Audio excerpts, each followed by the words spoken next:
હું કંઈક એવું કરું કે નિમ્મીના બધા દાણા મારા માળામાં લાવી દઉં. પછી મારે મહેનત કરવાની બિલકુલ પણ જરૂર નહીં પડે.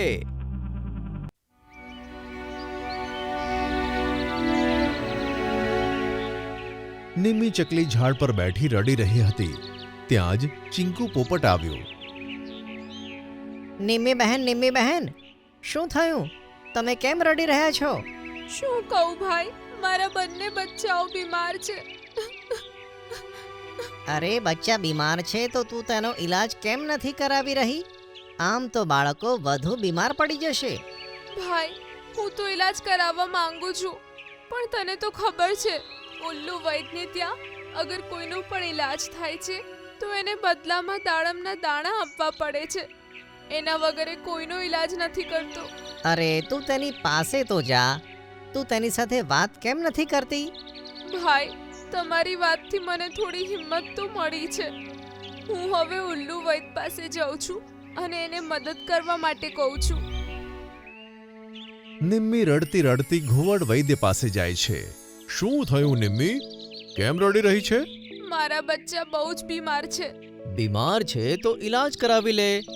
ઈલાજ કરવા માટે જ તો હું અહીંયા બેઠો છું. પરંતુ મારી પાસે આપવા માટે દાડમના દાણા નથી અને એના વગર તમે ઈલાજ કરશો નહીં. હા, હું દાણા વગર ઈલાજ નહીં કરું. હું દવા માટે આટલો દૂર સુધી ઉડું છું. મારી મહેનતનું ફળ તો મને મળવું જોઈએ ને. હું એના બદલામાં તમારા ઘરના બધા કામ કરી દઈશ. બસ તમે મારા બચ્ચાઓને દવાઓ આપી દેજો. સારું, કંઈ વાંધો નહીં. હું તારા બચ્ચાઓનો ઈલાજ કરીશ. ચાલ મારા ઘરમાં કચરો વાળી દે. નિમ્મી સાફ સફાઈમાં લાગી જાય છે.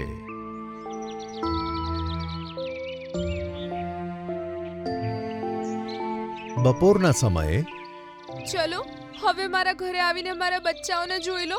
વાહ ભાઈ વાહ, હજુ તને આવવાને થોડી જ વાર થઈ છે અને તે બધું કામ પતાવી દીધું. જરા સારી રીતે કામ કરને. નિમ્મી ફરી કામ કરવા લાગી જાય છે.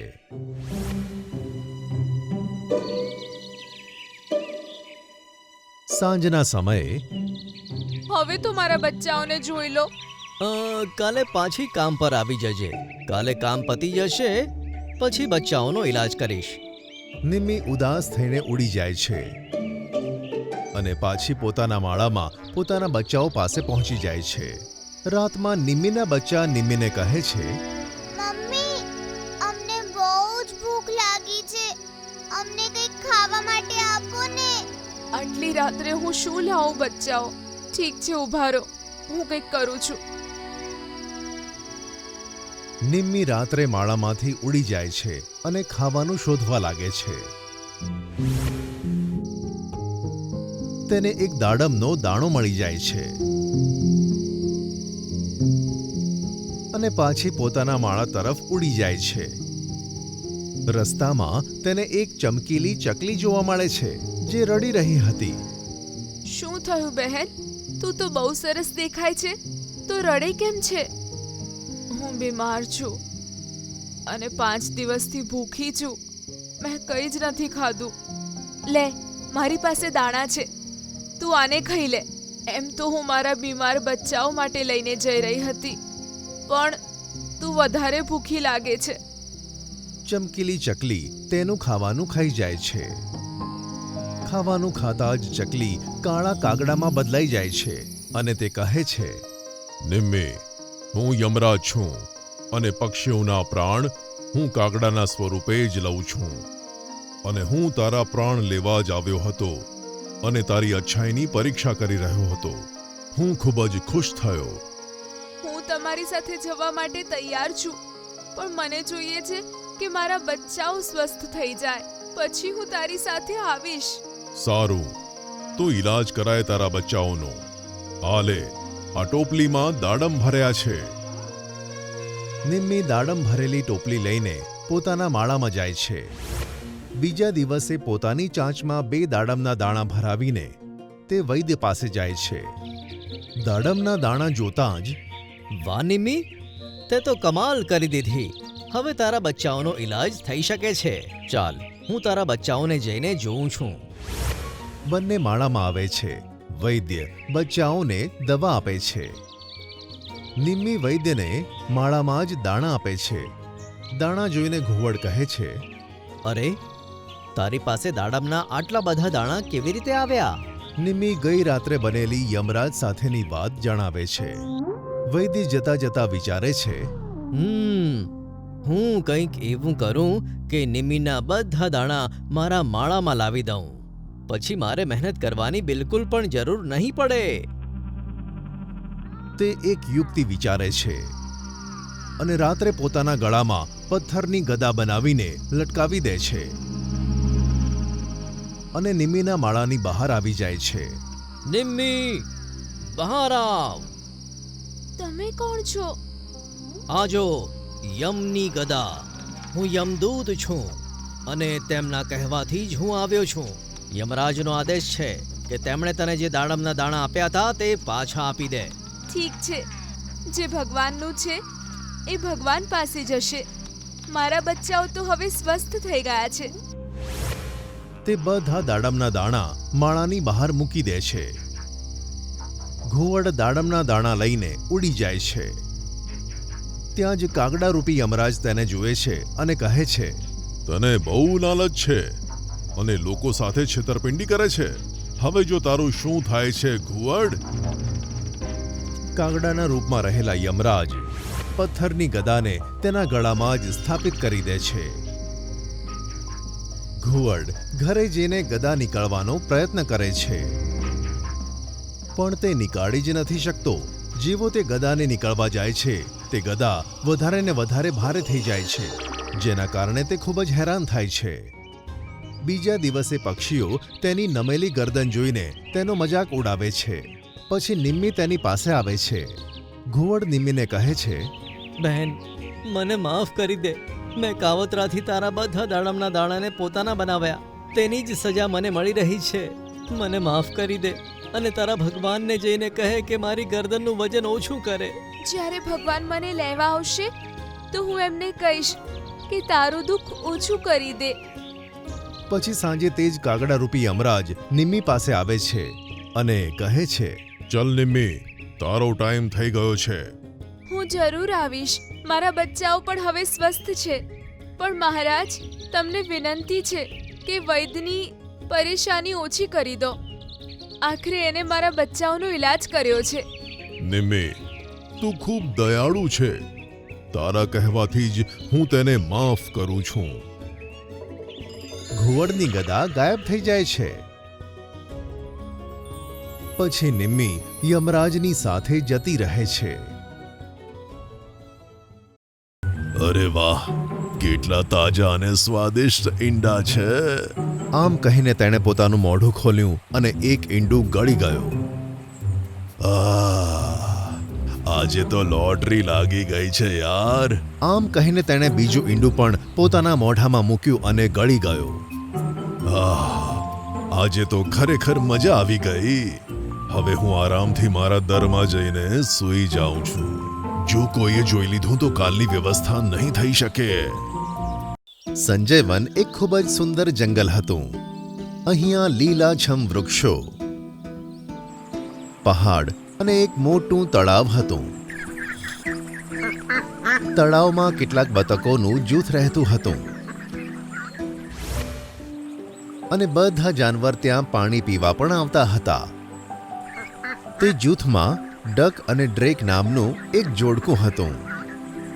એક દિવસ ડ્રેકે તળાવની પાસે તેના માળામાં ઈંડા આપ્યા. ડક અને ડ્રેક તેમના 2 ઈંડાને જોઈને ખૂબ જ ખુશ હતા. તેઓ તેમનું ખાસ ધ્યાન રાખવા લાગ્યા. તળાવથી દૂર એક સાપ પોતાના દરમાં રહેતો હતો અને ત્યાંથી જ જાનવરો ઉપર નજર રાખતો હતો. જ્યારે સાપની નજર માળામાં રહેલા તે 2 ઈંડા પર પડી ત્યારે તે ખુશ થઈ ગયો. અરે વાહ, કેટલા મોટા મોટા અને તાજા ઈંડા છે. જો તેમને ખાવાનો મોકો મળે તો મજા આવી જાય. બસ આ 2 જણા કોઈ પણ રીતે અહીંયાથી જતા રહે. સાંજ પડતા જ તળાવના કિનારે એક ચીલ ત્યાં પાણી પીવા આવ્યું અને પછી બતકોનું જૂથ આવ્યું. અરે ડક અને ડ્રેક, શું આ તમારા ઈંડા છે? હા, આ ઈંડા મેં આજે સવારે જ આપ્યા છે. ઓહ, એટલે જ આજ સવારથી તમે લોકો તળાવમાં ક્યાંય જોવા નથી મળ્યા. હા, આજે આખો દિવસ અમે આને સંભાળી રહ્યા હતા. એટલે બપોરે પણ કશું જ ન ખાધું? શું હજુ પણ ખાવાનું મન નથી? ના, હવે તો ભૂખ સહન જ નથી થઈ રહી. પણ આ ઈંડાને છોડીને કેવી રીતે જવું? અરે ચિંતા ના કર, તેમને કશું જ નહીં થાય. આપણને ખાવાનું મળતા જ તેને ખાઈને અંધારું થતા પહેલા આવી જઈશું. આમ કહીને ડક અને ડ્રેક ઈંડાને ત્યાં જ છોડીને પોતાના જૂથ સાથે ચાલી નીકળ્યા. દૂર સાપ પોતાના દરમાં આ વાત સાંભળતો હતો અને આ જ મોકાની રાહ જોતો હતો કે ક્યારે તેઓ ઈંડાને છોડીને જતા રહે. તેમના દૂર થતાં જ સાપ ખુશ થઈ ગયો અને ચહેરા પર સ્મિત અને આંખોમાં લાલચ લઈને તે બે ઈંડા પાસે પહોંચ્યો. અરે વાહ, કેટલા તાજા અને સ્વાદિષ્ટ ઈંડા છે. આમ કહીને તેણે પોતાનું મોઢું ખોલ્યું અને એક ઈંડું ગળી ગયું. આજે તો લોટરી લાગી ગઈ છે યાર. આમ કહીને તેણે બીજું ઈંડું પણ પોતાના મોઢામાં મૂક્યું અને ગળી ગયો. આજે તો ખરેખર મજા આવી ગઈ. હવે હું આરામથી મારા દરમાં જઈને સૂઈ જાઉં છું. જો કોઈએ જોઈ લીધું તો કાલની વ્યવસ્થા નહીં થઈ શકે.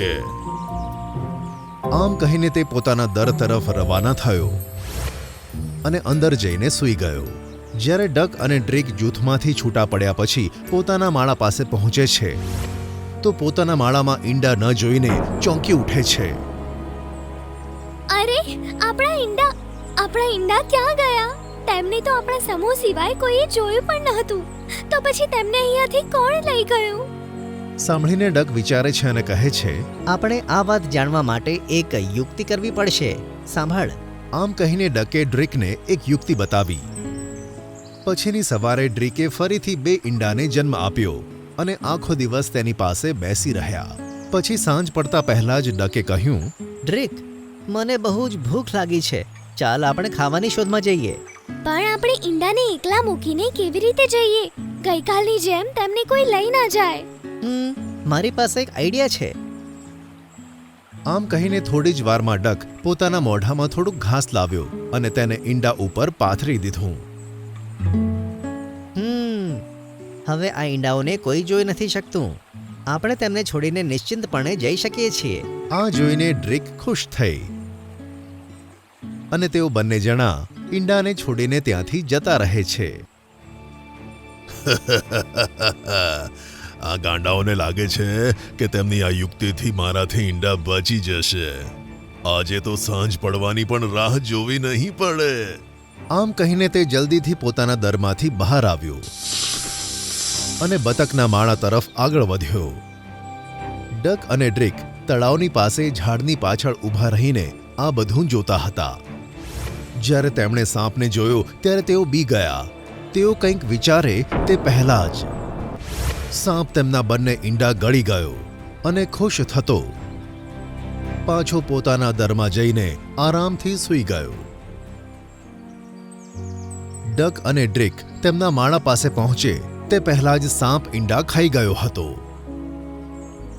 આ સાપ આપણા ઈંડાને દરરોજ આવી જ રીતે ખાતો રહેશે.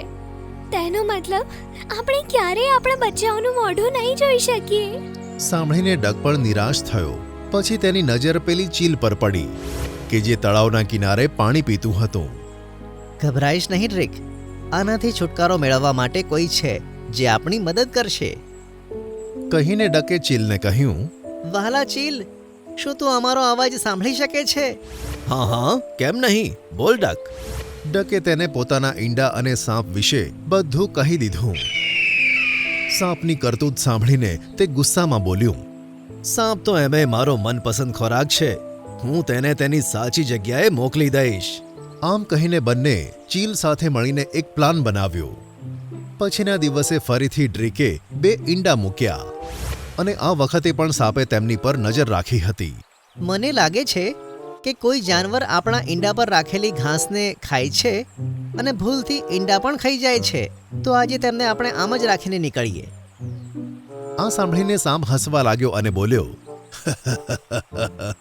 ભલે ઢાંકીને જાઓ કે ખુલ્લા મૂકીને જાઓ, જશે તો તેઓ મારા પેટમાં જ.